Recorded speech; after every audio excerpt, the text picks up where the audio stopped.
ছোট্ট আমার মেয়ে সঙ্গিনীদের ডাক শুনতে পেয়ে সিঁড়ি দিয়ে নিচের তলায় যাচ্ছিল সে নেমে, অন্ধকারে ভয়ে ভয়ে থেমে থেমে।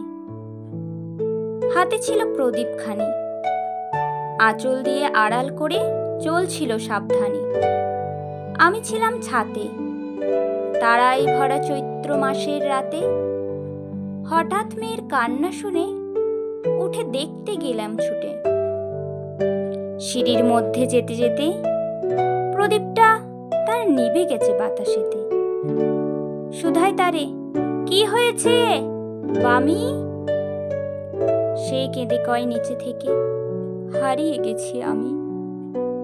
তারাই ভরা চৈত্র মাসের রাতে ফিরে গিয়ে ছাতে মনে হলো আকাশ পানি চেয়ে আমার বামির মতোই যেন অমনি কে এক মেয়ে। নীলাম্বরের আঁচলখানি ঘিরে দীপশিখাটি বাঁচিয়ে একা চলছে ধীরে ধীরে।